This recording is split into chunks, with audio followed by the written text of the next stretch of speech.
En esta ocasión vamos a hablar acerca de el término Ejad, el término hebreo que se ha manipulado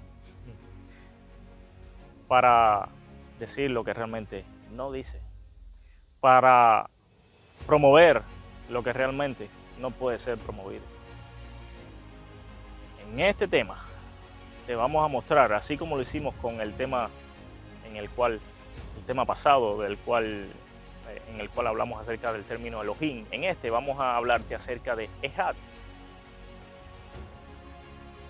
Te darás cuenta que es una terminología que se ha usado para manipular la mente de las personas e introducir en la mente de las personas una doctrina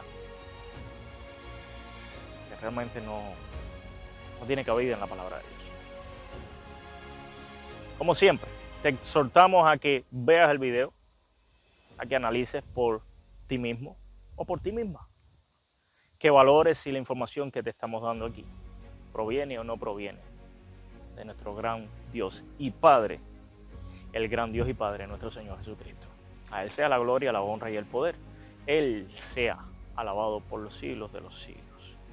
Y su Hijo Cristo Jesús fue el Cordero que fue inmolado, digno de abrir el libro y desatar sus sellos. Por tanto, a Él también sea la honra, la gloria y el poder.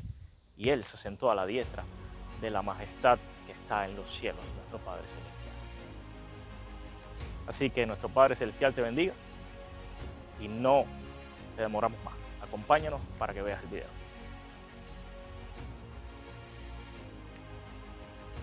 Bueno, aquí estamos nuevamente en nuestra serie titulada La Perturbadora Trinidad. Un título bastante sugerente, pero así es como nosotros vemos esta doctrina. Es realmente perturbador después de analizar cada detalle y cada hecho, los cuales te vamos a presentar en varios videos, muchos videos, acerca de cuán siniestra es esta doctrina de la Trinidad. Pero en este video, como habíamos mencionado al principio del video, vamos a hablar acerca de Ejad. Vamos a hablar acerca de la terminología Ejad, cómo es que esta palabra hebrea ha sido manipulada para que la doctrina de la Trinidad tenga validez en la mayoría del mundo cristiano. Como ya es costumbre, te exhortamos a que leas la cita que se encuentra en Proverbios 18, versículo 13. El que responde palabra antes de oír le es necedad y vergüenza. Por lo tanto, para que no seas hallado o hallada en necedad y vergüenza, no respondas antes de oír. Escucha, pídele a Dios en oración que te muestre si esto que te vamos a informar, que te vamos a mostrar, realmente tiene validez y tiene sustento bíblico.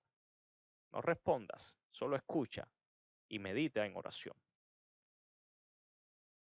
Analicemos el texto que ya es recurrente en nuestra serie, porque es evidente que si estamos hablando de la identidad del único Dios verdadero, el texto que se encuentra en Deuteronomio 6:4 es uno de los principales, porque aquí es donde se muestra y se habla con bastante definición acerca de quién es ese Dios y de si es uno o si es más que uno. Y recuerden que a este texto se le denomina como la Shema, que significa obedecer o escucha a Israel, obedece a Israel. Oye Israel, Jehová nuestro Dios, Jehová uno es. Yahweh nuestro Elohim, Yahweh uno es. En los videos pasados nosotros llegamos a la conclusión, por la evidencia bíblica mostrada, que Elohim podía ser usado tanto singular como plural, pero incluso en los eh, versículos que es usado singular este término, o plural, mejor dicho, en los versículos que es usado plural, nunca es asignado o nunca es usado para agrupar a varias entidades en una y llamarlas como un Elohim. Llegamos a la conclusión que Elohim en Deuteronomio 6:4 es singular por la evidencia que el mismo Jesucristo nos mostró que este Dios que se encuentra aquí en la Shema era un solo ser. Eso lo vimos en el texto que se encuentra en Marcos capítulo 12. Vamos a ver la definición que nos da James Strong acerca de Ejad. Dice aquí que es un numeral de la palabra H258 hebrea, en la concordancia Strong, que es Ahad, y significa propiamente unido, uno, o como ordinal, primero, cada uno, ciento, común, 11, primero, solo, todo, un décimo, único, unir, uno, una vez. Aquí en este caso, como en el caso pasado de Elohim, vemos que también hay varias definiciones para esta palabra Ejad. Sin embargo, si ustedes notan con detalles, si ustedes se fijan, casi todas las definiciones que da aquí Strong tiene que ver con la palabra uno o con el número uno. Vamos a ver más adelante por qué es que realmente Ejad es uno y no más de uno. El argumento trinitario es el siguiente. Ellos van a Génesis 1:26, donde dice, y dijo Dios, hagamos, eso está escrito en plural, al hombre a nuestra, nuevamente plural, imagen. Hagamos al hombre a nuestra imagen. Luego van a Génesis 2:24, donde dice, por tanto dejará el hombre a su padre y a su madre y se unirá a su esposa y serán una sola carne. Y luego van a Deuteronomio 6:4 y dice, oye Israel, Jehová nuestro Dios, Jehová uno es. Aquí donde dice en Génesis 2:24, una sola carne, y Jehová uno es en Deuteronomio 6:4, es la palabra Ejad. Y ellos ven que en Génesis 2:24 se habla de cómo dos, en este caso el hombre y la mujer, se unen y son considerados como una sola carne. Por lo tanto, ellos deducen que la palabra Ejad en Deuteronomio 6:4 implica una unidad, implica una composición de una entidad o más entidades, de un ser o más seres agrupados en uno. Este es el argumento trinitario que generalmente vemos y está bastante gastado porque es lo que generalmente todo trinitario usa como premisa o como parte del argumento, de las premisas del argumento para afirmar que el Dios de la Trinidad o el Dios de la Biblia, mejor dicho, es una pluralidad de personas, una composición de más de un ser, específicamente en el ser de Dios. Hay varias personas en el ser de Dios, como dicen muchos. Por lo tanto, la afirmación trinitaria continúa diciendo, la palabra Ejad denota unidad, por lo tanto Dios es uno y más que uno. Dios es una pluralidad de personas. Dios es un ser múltiple. Dios es uno en tres. Dios es unicidad. Dios es la unidad de varias personas con las mismas características. Dios es, o Dios son, tres seres.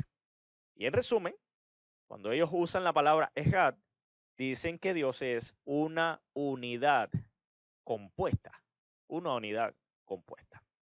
No obstante, como dijimos en los videos pasados, a nosotros no nos tiene que importar mucho lo que diga Strong o cualquier otro lexicón, sino que la base fundamental, la base primaria de nuestra interpretación bíblica debe estar en la Biblia, el consenso bíblico en general. Por eso mi concordancia, la favorita, la primera, es la Biblia. Y en base a esta concordancia, he llegado a la conclusión que siempre significa uno, no más de uno, siempre significa uno. Y eso lo vamos a demostrar en esta presentación. Veamos algunos ejemplos. Este primero se encuentra en Génesis 8:5 y dice, y las aguas fueron decreciendo hasta el mes décimo. En el décimo, al primer día del mes, se descubrieron las cimas de los montes. Aquí la palabra enfatizada primer día, la frase, es la palabra Ejad. Si ustedes se fijan, el primer día del mes es el día 1 del mes.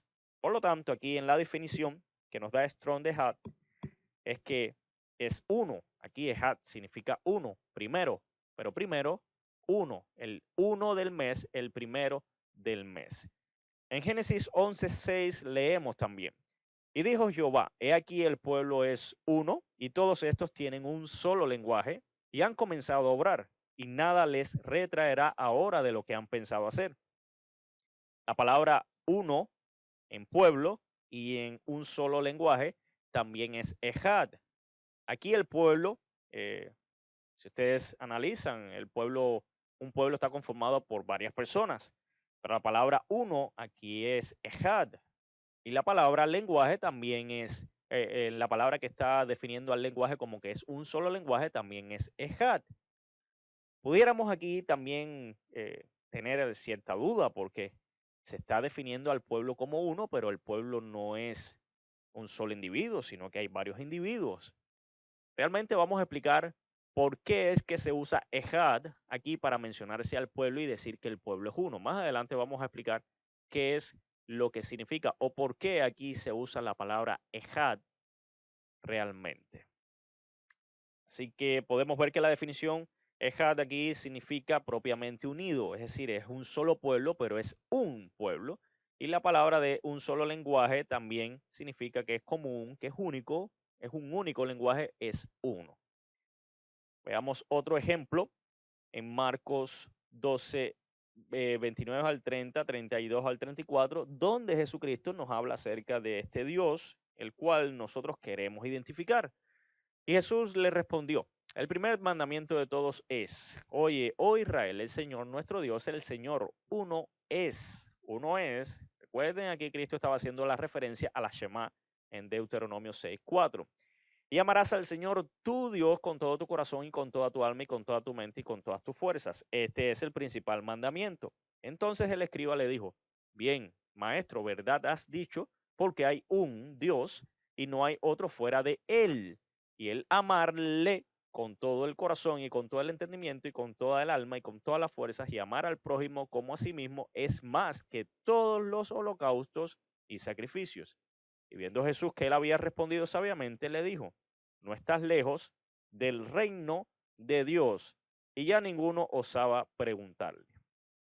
Ustedes recuerdan, en esta cita nosotros concluimos que se usa Jesucristo y también el escriba usan este pronombre personal, él. Se estaban refiriendo a un solo ser singular y en la palabra amarle vemos que se utiliza este sufijo que hace referencia a una sola entidad, un solo ser singular, el amarle. Por lo tanto, concluimos por la evidencia bíblica de que Jesucristo y el escriba se referían a un solo ser, no a varios, sino un solo ser singular. Deuteronomio 6:4, oye Israel, Jehová nuestro Dios, Jehová uno es, Yahweh Eloheinu, Yahweh Echad. Esto es lo que realmente dice el texto en hebreo. Y Echad, aquí, como vimos en el texto anterior, se refiere a un solo individuo. Esa es la evidencia bíblica, no puede negarse cuando se analiza el texto que está en Marcos capítulo 12, juntamente con la referencia cruzada de Deuteronomio 6:4. La evidencia bíblica muestra que para Jesucristo la Shema de Deuteronomio 6:4 habla de un solo, o hablaba de un solo individuo, no de una unidad compuesta.